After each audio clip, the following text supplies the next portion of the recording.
Fala pessoal, esse é mais um episódio do Startse Tech. Eu tô aqui com o Marcelo de Castro da Eureka. Fala Marcelo. Fala pessoal, tudo bem? Boa. E hoje a gente vai falar de dois assuntos. O primeiro é o fim do no-code, como é que as inteligências artificiais estão talvez transformando o mercado, e a gente vai falar de no-code com um outro viés diferente do que a gente via até agora há pouco. E vamos falar de um assunto quentíssimo que a Samsung tá aí talvez desafiando o Google no seu maior negócio, que é o negócio de busca. E a gente vai explicar um pouquinho como é que talvez a Samsung tenha colocado um pouco mais de pimenta nessa discussão e nessa concorrência pela dominação da inteligência artificial. Startse Tech.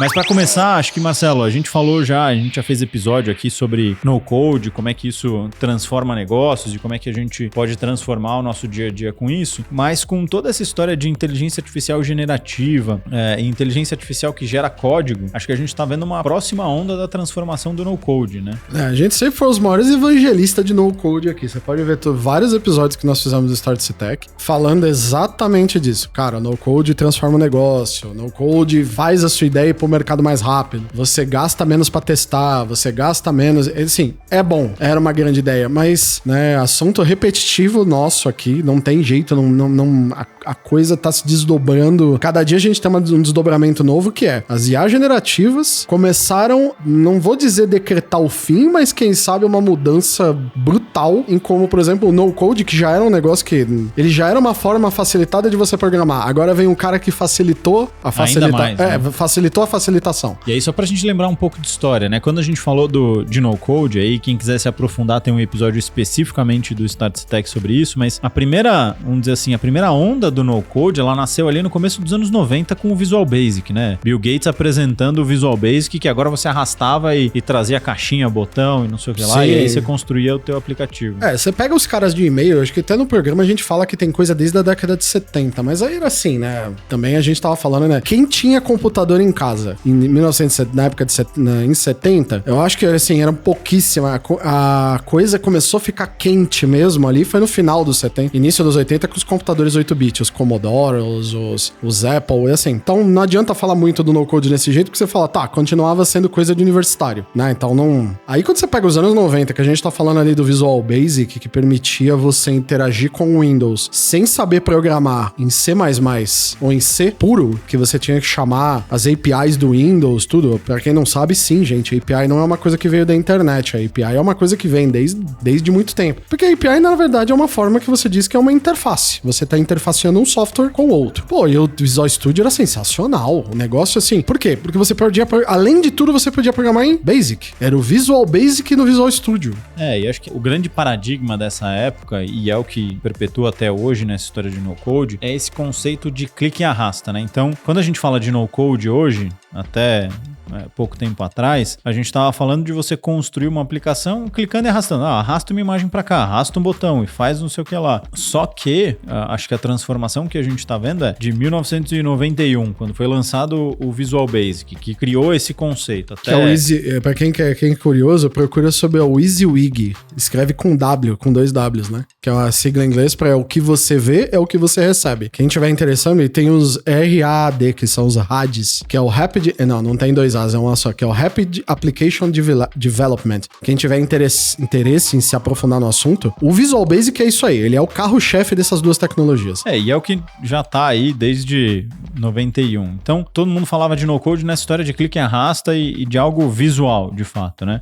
Mas o que a gente tá percebendo agora com essa transformação das inteligências artificiais generativas é que mais do que você ter uma parte visual, né, dessa construção, talvez a gente vá para um próximo nível, que esse próximo nível seja o de escrever um prompt, fazer um pedido, e a partir desse texto ele desenrolar todo o resto. Então, ao invés de você falar, arrasta o campo A para montar um formulário, arrasta o campo B, arrasta o botão, e a partir daí você cria o formulário, talvez num futuro não tão distante a gente escreva, crie um formulário para coletar nome, e-mail e telefone e crie um botão salvar, e ele vai lá, cria todo esse código. Ou até mais pensando que a gente vai ter finalmente a materialização das histórias das histórias de usuário. Porque quem conhece um pouco de ágil, a gente fala das user stories, né? Histórias de usuário. Que tanto que a gente fala, né? Quando você vai escrever uma user story, fala, por favor, nunca coloque a solução, coloque a necessidade. Com as IAs, porque, vamos lá, o que nem o Gustavo falou, numa aplicação tradicional de no-code hoje, por exemplo, que nem o WordPress. O WordPress você vai lá e monta. Você quer montar um formulário? Ele já tem pronto, na real, mas assim, vamos supor, se quisesse montar um formulário. Você arrastaria os componentes ali e montaria o formulário. Mas ainda assim, a pessoa tem que saber que é um formulário, que tem que ter campo, que tem que ter botão. O que eu vejo agora pro futuro é que a gente vai reverter para um estado mais puro e mais simples, que é necessidade. Eu quero o dado do cliente. Dado do cliente será coletado. Como a IA faz para você. E ela vai criar um formulário, ela coleta o lead, ela põe o botão, aí você vai falar, nossa, que legal, pôs as caixinhas aqui. Eu acho que finalmente a gente vai chegar no ponto em que as pessoas talvez a gente reverta o pensamento da tecnologia mais básico para o que era a história do usuário. Eu quero isto para poder fazer aquilo. Que era escrito da forma mais simples possível, né? É uma necessidade, não é uma funcionalidade, né? O cara quer fazer alguma coisa. E aí entra num assunto que a gente discute também de forma frequente aqui, que é pensar no problema antes de pensar na solução, ou antes de pensar na tecnologia. Sensacional, porque eu acho que por mais que a gente é gente de tecnologia, nós somos caras de tecnologia, puta, a gente estuda isso, puta, lê isso o dia inteiro, é duro pra nós, por exemplo, quando você tem um time técnico e você tá, por exemplo, o seu time trabalha pra alguma área de negócio, você trabalha pra algum cliente externo, é um dos exercícios mais difíceis que você tem, ou que um Scrum Master seu tem, ou que um PO que manja de tecnologia tem, é que ele desvincular o pensamento técnico do pensamento do negócio. Porque é quase impossível você ouvir uma necessidade de negócio e automaticamente já não pensar na solução. E a gente foi treinado pra isso. A gente foi treinado pra isso. E aí você vai falar, mas qual é o problema disso? Não é esse o correto? Então, o problema é que toda a solução já sai, toda a user story, toda a intenção, todo o escopo, ele já sai enviesado para a ideia da solução. Não tem jeito, gente. Assim, para as pessoas que usam persona, eu sei que é legal, eu sei que funciona, pros gestores de produto, pros designers de UX, não me matem. Eu só tô querendo dizer, não tem jeito. Você pensa no o que driva o que vai sair no backlog, na história do usuário, no épico, ainda é por baixo ali a solução. E a solução, o que o Gustavo tá falando, que a gente tá dizendo, é o técnico da coisa. Putz, vai ser na cloud, vai ser app. Quem disse que é um app? Quem disse que é na cloud? Quem disse que é no desktop? Ninguém disse, mas você vai enviesar. Não tem jeito. A gente sempre tem essa forma de pensar, né, Gustavo? Sem dúvida. E eu acho que essa transformação que a gente tá enxergando, ela vai nos forçar a voltar pra esse lado mais primitivo de pensar sempre no problema. Do eu quero, né? Você não vai mais precisar pensar na tecnologia por si só. Você já tem uma especialização ali, ou a inteligência artificial já vai ser especializada para fazer isso. Então, acho que a gente fez essa brincadeira, né, de que o no-code morreu. Não é que ele morreu, na verdade. Ele transformou, talvez, né? Ele esteja chegando numa nova fase de evolução, onde você não precisa mais ter o pensamento só lógico e arrastar as caixinhas. Você pode abstrair isso e pensar no problema, e a partir daí você deixa quem é o especialista resolver isso. E esse especialista é uma inteligência artificial. Vamos supor que você queira lançar, por exemplo, uma solução que desenha quadros Kanban. Você fala, eu acho que tem lugar aqui, por exemplo, no setor, deixa eu ver, um setor que não usa isso, talvez. Não sei, um setor que não usa. Aí você vira e fala assim, quero desenvolver quadros Kanban. Hoje você pensaria, não, ali o cara vai usar o cara precisa ser uma solução na cloud, ele usa React, aí com React ele cria ali, vamos não sei o quê, aí tem umas APIs, eu conheço um cara que desenvolve pra mim. Não, você só chega e fala assim, eu quero um quadro Kanban, que pode ser usado por vários usuários ao mesmo tempo, pra colaboração. Acabou. Ele vai dizer, ele cria o código, ele cria se vai usar servidor, se é na cloud, se é web ou se é no app, qual que é a forma mais fácil. Cara, sinceramente, talvez seja não vou dizer que é quem sabe, a forma final do no-code, mas que tá se aproximando, talvez, da primeira vez que alguém pensou no no-code, do tipo de realmente dar poder pra qualquer um construir software. Talvez a gente esteja chegando cada vez mais perto disso, né? É o que eu falo, é que nem aquele cara que joga videogame e salva, tá? Não é a forma final do boss da fase, né? Talvez não seja ainda a forma final. Ainda tem como, mas que cara que chegou perto, chegou. Sem dúvida. Eu acho que a gente já falou sobre engenharia de prompt, né? Que é saber perguntar da forma certa para a inteligência artificial. Eu acho que parte desse aprendizado vai vir também por aí. Como é que eu crio novas tecnologias, ou como é que eu crio aplicativos ou plataformas, sabendo fazer a pergunta certa para a inteligência artificial. Outro dia eu fiz um teste aqui, até para ver na prática isso acontecendo, o famoso ver para para crer, que era o seguinte, eu peguei uma dessas inteligências artificiais que já faz essa parte de criar código, chama LangChain, e escrevi para ela, fiz um pedido, falei, busque as 5 principais notícias do site XPTO. E ela foi lá e fez. Ela simplesmente buscou as notícias e me trouxe os tópicos e os títulos. Como é que isso funcionaria com uma ferramenta no-code nos modelos que a gente tem hoje? Eu teria que primeiro arrastar uma caixinha para fazer o buscador desse conteúdo. Aí eu teria que configurar essa caixinha falando qual é a URL que eu quero que busque. E aí depois eu teria que fazer uma configuração de quantas vezes, em que momento ele iria executar. Enquanto nesse outro modelo, nesse outro teste que eu fiz, eu escrevi uma frase. Simplesmente eu fiz um pedido, como eu faria para uma pessoa. Eu sentaria do lado de um dev e falaria, fulano, preciso buscar as 5 principais notícias do site XPTO. Cria aí uma mágica para fazer isso. E você vê que o exemplo do Gustavo, ele expõe a falha ou o gap primordial ainda que o no-code não tinha tirado. Por exemplo, o exemplo do Gustavo é perfeito. Então eu peguei uma ferramenta de no-code, cheguei ali, arrastei a caixinha para fazer a conexão. Se você não é tech, você não sabe fazer isso. Eu te dou a ferramenta, você não sabe fazer. Você não tem ideia que tem um protocolo, que tem uma URL, que tem um pedido, que tem uma transação, que tem uma chamada. Se você não sabe tudo isso, você não faz. Por mais que eu te dê a ferramenta. É igual assim, eu posso tocar uma peça do Mozart com o piano? Pode, tá aqui o piano. Você sabe tocar? Não adianta. Eu te dei a ferramenta perfeita, mas não sai, não adianta. Agora, aí você vê a continuação do exemplo dele, né? Que ele falou, ele chegou com a inteligência artificial e ele pediu a mesma coisa. Só que ele falou uma necessidade dele. Eu quero as 5 principais notícias desse site. Cara, se tem caixinha, conexão, URL... Isso pouco importa. Não, pouco importa. Ela se vira e faz. Esse é o ponto que eu digo que talvez a gente tá vendo o código, quem sabe na sua versão... O no-code, desculpa, na sua versão final. Eu realmente não tenho nem que me preocupar como esta coisa funciona. Eu só peço. E ele faz. E é mágico. E eu acho que essa transformação, ela tá acontecendo, e aí as perguntas que eu sempre escuto, puta, mas será que isso aí não tá muito mais lá pra frente? Será que isso não é uma transformação que vai acontecer só daqui a alguns anos? Cara, eu diria que sim, se eu estivesse falando em junho de 2022. Depois de tudo que a gente vem vivendo, que eu tenho acompanhado, depois do fatídico dia 30 de novembro de 2022, quando lançaram o ChatGPT, cara, eu já não tenho mais certeza. Eu acho que isso deve acontecer nos próximos meses. Isso significa que vai estar completamente espalhado em todas as empresas? De forma alguma. Mas eu acho que vai ter muita gente indo por esse caminho. Mas olha que interessante, só pra vocês verem como funciona a coisa. Quem conhece Mac... Quem conhece os Macintosh da Apple, o sistema operacional, o macOS, ele vem já há muitas versões com uma ferramenta que chama Automate. Isso é muito antigo. O Automate nada mais é do que uma ferramenta super antiga de no-code. O que ele faz? Você consegue automatizar tarefas dentro do sistema operacional da Apple, do macOS. Eu outro dia precisava, isso é fato verídico, tá? Eu precisava renomear alguns arquivos dentro de algumas pastas. Putz, eu tava fazendo isso, eu falei, eu vou usar o Automate. Resultado, 20 minutos depois eu não consegui fazer. Por quê? Porque eu não conheço o Automate. Porém, eu peguei o Copilot e pedi pra ele gerar um código em Python que fazia a mesma coisa. 3 minutos depois, o código já estava rodando na máquina. Pronto. Essa é a grande... Pra mim, essa é a grande transformação. E pra quem, por exemplo, é programador, não ficar preocupado com o que a gente tava falando, porque assim, o Automate, se você for ver, ele é uma ferramenta de clica-arrasta, ele é muito mais simples, ele é pra um usuário comum. E eu trabalho com tecnologia há muito tempo. E ele não funciona, ele é complicado, a curva de aprendizado dele foi muito alta. No final, o que resolveu pra mim? Um código em Python. E a programação, o programa tá ali, é um programa. Então assim, a IA e o no-code, eles sempre foram encurtadores de caminho. Porque mesmo assim, é o que a gente sempre fala, né, Gustavo? Você não vai construir uma aplicação pra sua empresa na base do pedir pro ChatGPT. Não é assim, entendeu? Mas ele vai te ajudar a acelerar principalmente o que a gente sempre falou. O no-code, pra que ele serve? Aonde que ele é bom? Pra experimentação. O que você antes gastava dinheiro pra fazer, talvez agora você gaste menos ainda.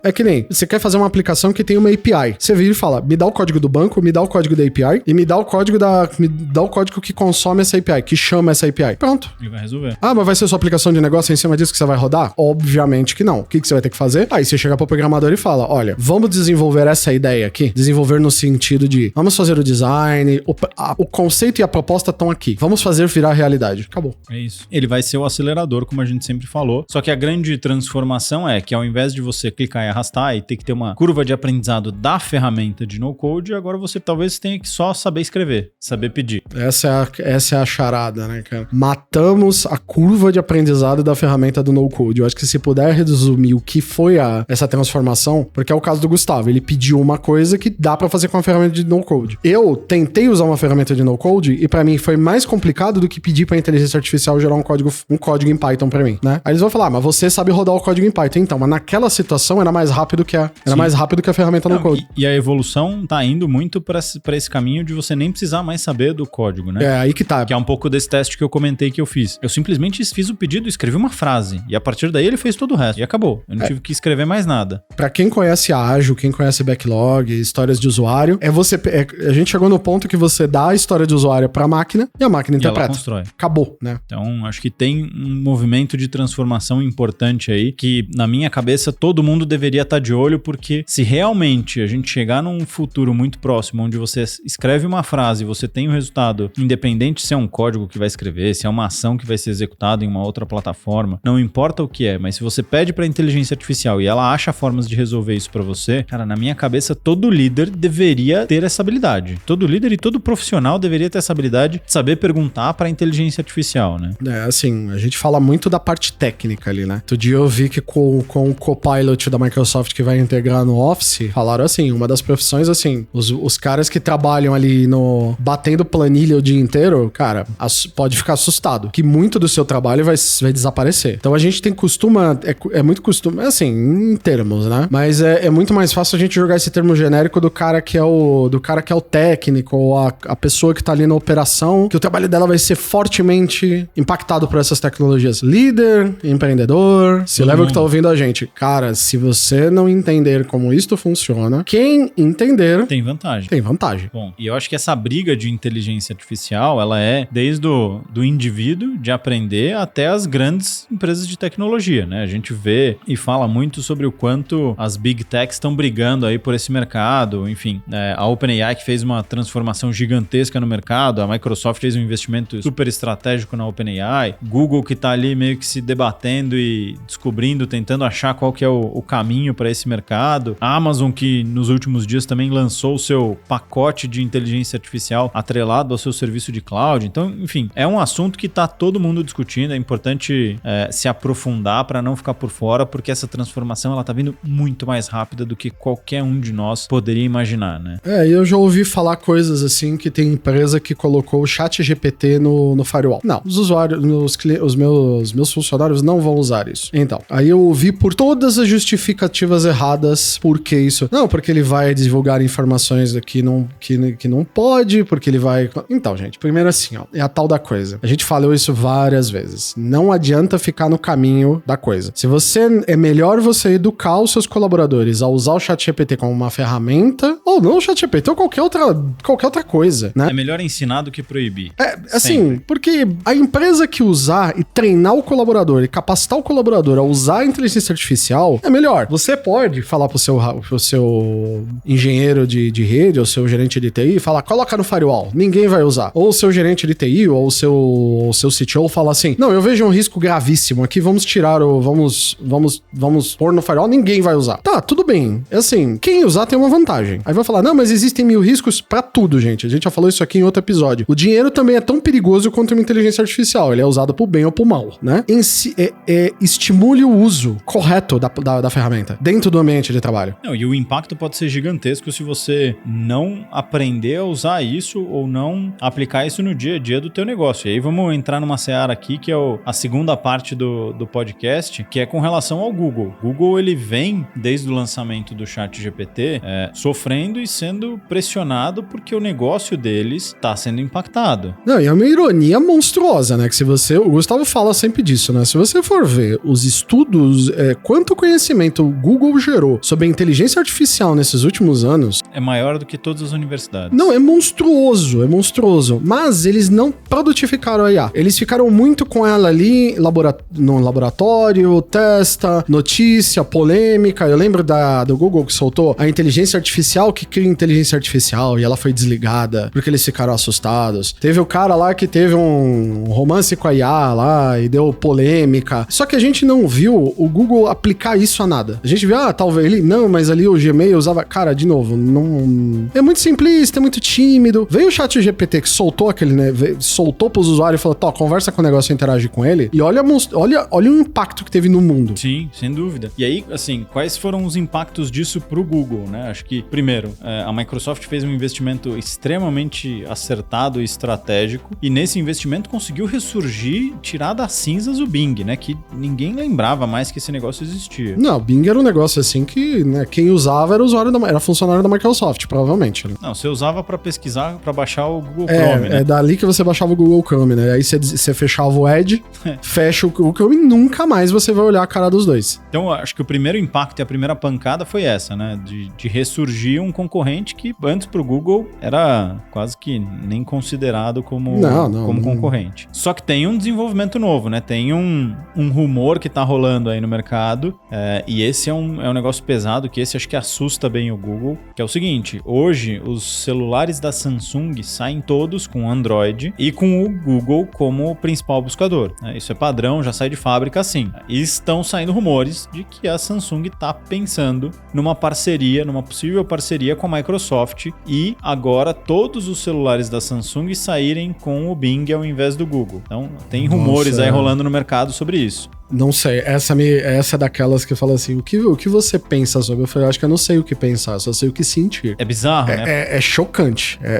Porque eu não sei se vocês sabem, tá, gente? Mas normalmente o buscador, ele paga pra ele estar no celular. Até inclusive pra fundações, tá? Quem conhece o Mozilla Firefox, que é um concorrente do Google Chrome, né? Ele é um browser famosíssimo também, muito bom. Eu uso particularmente, gosto dele, acho bom. O Google paga pra ele ser o browser default. Quando você faz a busca, ele já vem, o Google paga pra eles. Por exemplo, eu também tô usando muito agora o Edge. O Edge eu tô usando bastante por causa da integração, ele funciona bem, não tem uma performance tão boa contra as outras, e ele já vem com o Bing como buscador padrão. Então, automaticamente, agora eu ando usando muito o Bing. Então, eu tenho os dois lados ali pra testar. E dos celulares, existe, caso você não saiba também, o Google paga a Samsung pro browser ser o default, e pasme, ele também paga a Apple pra ser o buscador padrão do Safari, que é o browser da Apple. Então, assim, cara, quando o Gustavo até comentou comigo, eu vi no Twitter isso há minutos atrás. Quando ele falou, eu falei, olha, essa me deixou meio desnorteada, assim, com a... E o principal problema disso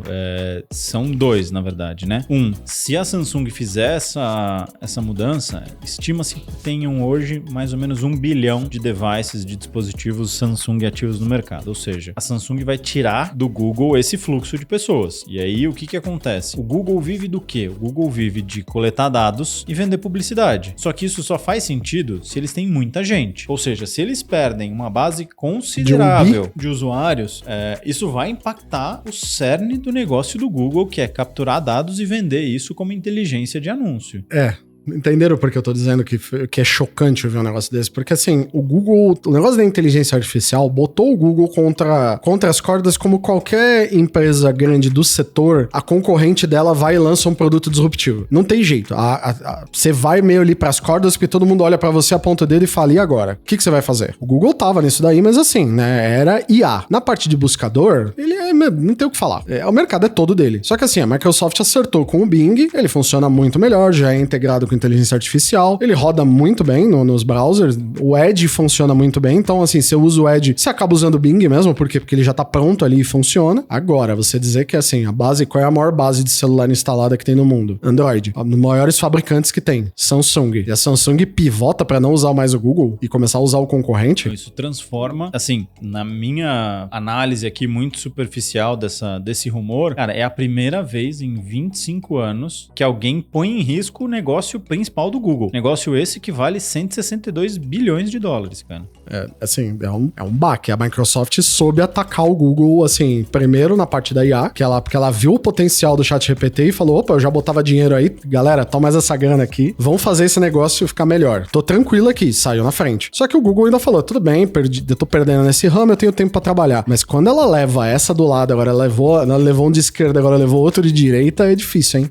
Por isso que todo mundo fala que o clima lá tá de pânico. Mas sabe o medo que eu tenho, Gustavo? É que eles sejam daquela situação, porque, por exemplo, quando eu fui adquirir a minha suíte de negócios, eu fui quase certeiro, inclusive foi depois de sair desse, tá? Caso verídico, tá, gente? Foi em janeiro. Eu fui adquirir minha suíte pra minha empresa. Eu cheguei falando com a minha sócia que a gente ia comprar a suíte do Google, pra usar o Gmail, né? Aí eu falei, vamos dar uma olhada na proposta da Microsoft, do que eles tinham pra oferecer? Trocamos pra Microsoft na hora. Por quê? Porque eles ofereciam muito mais por muito menos. Mas assim, muito mais, tipo, 3 vezes mais do que o Google. O medo que eu tenho disso, de ver essa... Por exemplo, e eu tava no negócio, eu tô falando aqui da nossa realidade. Às vezes eu tenho medo do Google tá tão consolidada, essa política que eu vi ali na minha realidade, tá tão consolidado pra tudo nos negócios do Google, que ele tava ali e falou assim, ele não consegui reagir, porque, sabe, quando você não vê... Não vê de onde veio a porrada, É porque você não espera, você é tão grande que você fala, eu sou imexível aqui, eu sou incaível, né? E quando aparece um negócio desse, o que você faz?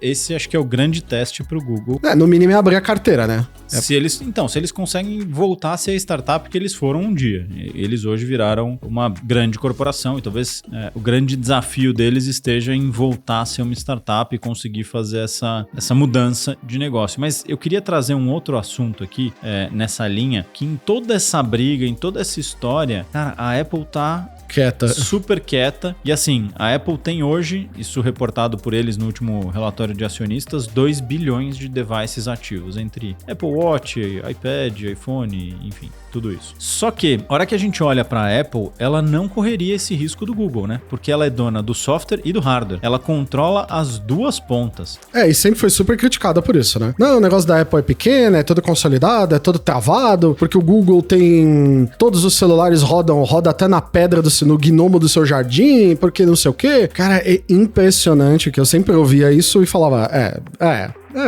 faz sentido, o argumento faz... Só que nesse momento tá parecendo assim, não. Mas vamos fazer uma análise fria aqui, né? A Apple, nesse modelo, vamos dizer, mais fechado, mais restrito, controlado, ela tem, né? 2 bilhões de devices ativos. O dobro, mais ou menos, do que a Samsung tem, certo? Óbvio que não chega nem perto da quantidade de devices Android. Porque a Samsung não... Quer dizer, o Android, né? Não é só Samsung. Não é só Samsung. Só que a Apple não está à deriva de um fabricante, como o Google tá, com vários fabricantes. Então, se os fabricantes resolverem mudar, o Google tem pouquíssimo controle sobre isso. E nessa estratégia, a Apple conseguiu quase quebrar o Facebook, né? Porque ela falou, o dado é meu, eu não transfiro para ninguém. Isso num outro front. Então, esse controle dela dos meios, tanto do software quanto do hardware, dá uma vantagem competitiva gigantesca sobre todas as outras Big Techs. Então, ela tem o dado, ela tem o canal e ela tem o hardware. Ou seja, ela controla toda a cadeia. E os clientes mais fiéis que você pode ter, né? Porque, assim, você quer falar de uma coisa de usuário de Apple é aquela coisa, né? Quase uma religião, né? Então, você tem quase certeza que um cara que tem Apple vai comprar a Apple amanhã. A mulher tem Apple, ela vai comprar a mulher amanhã. Não tem, é certeza. E aquela coisa, né? Se, por exemplo, a Microsoft oferece um acordo pra Apple, que tal trocar o Google pela... Porque, a Apple... É engraçado, né? Até o lançamento do iPhone, Apple e Google andavam, assim, fazendo S2, coraçãozinho, um pro outro. Era sensacional. Lançou o iPhone, acabou. O romance morreu, eles viraram inimigos mortais. E eles, assim, não se alfinetam, mas, né, não se morrem de amores. Agora você vê a Microsoft, por exemplo, a Microsoft chega e fala assim, então, Apple, você sabe que a gente já foi muito amiga no passado, né? Sabe que você não faliu por minha causa, né? Eles têm passado, eles têm história, né? Fala, então, e se a gente começasse a pegar esses 2 bits de device e trocasse pelo Bing também? Então. E agora? Com o Google. E agora, o que você faz? É perigoso, cara. É por isso que eu falei, assim, pra quem acha que é bobeira, não, o Marcelo tá dizendo que tá chocado, assim, por... Gente, assim, você tá vendo a empresa onde o core business dele, tipo, de um dia pra outro, e foi hoje isso, não foi, Gustavo? Esse anúncio da Samsung, esse vazamento? Foi ontem. Foi ontem. Eu não vi o que aconteceu com as ações do Google hoje, porque normalmente, quando dá essas bombas, assim, o mercado já, peraí, né? Se a gente olhar, a cotação tá caindo. Não é um impacto gigantesco, mas tem um impacto. Talvez isso seja... Existem outros fatores, né? A gente não pode afirmar, fatores, né? Mas o fato é, cara, acho que pensando em estratégia de negócio e estratégia de tecnologia, né? O Google tá sendo lento em fazer essa virada e a Microsoft tá batendo de todos os lados. O problema é que o Google tá brigando em várias batalhas, né? E aí, uma hora é Samsung, uma hora é Microsoft, outra hora é não e sei logo, eu acho que em breve a Apple... E a Apple tem o seu controle ali enfim, de toda a cadeia. Isso pra mim é uma das maiores vantagens competitivas. A gente pode falar o que quiser de qualidade de produto Apple e tudo mais, que realmente é muito bom, mas a grande sacada estratégica deles é controlar toda a cadeia, do hardware, do software e do dado. E outra, né, me parece que a gente tá vendo aquela coisa, né, o lance do ChatGPT e aquela vez que o Google colocou o Bard às pressas numa apresentação pra mostrar, tá vendo, eu tenho também bem, e foi, né, os usuários pegaram os erros e, meu, tomou acho que 100, não foi 100 milhões de prejuízo, foi 100 bi de prejuízo, alguma coisa assim. Eu lembro que foi um número, foi 100 alguma coisa. Eu lembro que as ações dele caíram bastante no dia, desculpa, a gente escapou o número agora. Mas sabe o que me dá a impressão? Que parece que fizeram a galera começou a sentir cheiro de sangue na água, o gosto de sangue na água. Tipo, olha, o gigante ali deu uma cambaleada. Opa, ele cambaleou, né? Então, vamos ver vamos ver o quanto ele é forte e resiliente. O quanto ele aguenta. Vamos ver a resiliência dele em todos os, né? Porque às vezes nada mais é do que isso, tá, gente? Às vezes são as empresas, os jogos das empresas, né? Uma tá testando a outra. Ela chega lá a Microsoft dá uma testada na Samsung pra ver se cola, ou às vezes pra provocar uma reação do Google pra ver o que ele faz. Nunca saberemos, e né? Tem um fenômeno que é claro, né? Todas essas empresas, elas passaram pela sua crise de identidade. Apple passou. Sim. Quando o Steve Jobs saiu. Microsoft passou na era Steve Ballmer. A grande diferença é que Apple e Microsoft, eu brinco que são as cinquentonas da tecnologia. Então elas já têm mais maturidade, elas já passaram por crise. Se você olhar Google, Facebook e Amazon, elas ainda são jovens perto dessas outras. Então elas talvez estejam passando pela sua crise de identidade agora nesse momento. A grande questão é, elas vão conseguir sair desse desafio ou elas vão ficar pelo caminho? Às vezes é meio que um mal da coisa, né? Você olha que a galera tem um site que fez não sei se o site tá ativo ainda, mas o cara fez um cemitério com produtos do Google. Ele tem uma lápide pra cada produto que o Google matou. Cara, quando você olha, dá a impressão assim, clara que o Google não cria. Ele pegou tudo aquilo que foi aquela onda de criatividade enorme e ele matou tudo e falou, eu vou ficar com a cloud, com o Gmail, busca e anúncio. E dado, né? O dado abastece todo esse resto. Ele falou, aqui estou bem. Aí todos aqueles produtos que eu acho que talvez eu não quero gastar esforço, eu vou matar, vai ficar aí pelo caminho. Vou fazer o que os meus papers pra ver se se eu ganho alguma patente muito poderosa. Que Microsoft ali na dela, Apple, né? A gente, o romance acabou, a gente não se bica, Facebook nunca vai me... Mas parece que, né, isso durou. Isso durou por muito tempo. Durou né? por muito tempo. Mas Deu agora parece que não vai ser mais esse então, caminho. agora a gente vai ver o quanto o Google é resiliente, porque a pancada tá sendo de todo lado agora, né? Sim, sem dúvida. E, então, pensando nisso, acho que fica aqui dois alertas ou duas provocações. Uma com relação ao no-code, talvez a gente esteja chegando numa fase onde, mais do que arrastar a caixinha, a gente vai só escrever um pedido e a inteligência artificial vai construir o que a gente precisa, vai achar as ferramentas para fazer isso. E o outro tem a ver com o Google. Pode ser que ele tenha aí mais uma batalha difícil pela frente para tentar se manter relevante no seu negócio. Vamos ver o que vai sair, vamos ver se a Samsung de fato vai seguir por esse caminho ou se é só um rumor. Mas acho que são sinais, como a gente sempre fala, fiquem de olho nos sinais, acompanhem tudo que está acontecendo para poder se planejar e entender um pouquinho de o que vai acontecer com o mercado.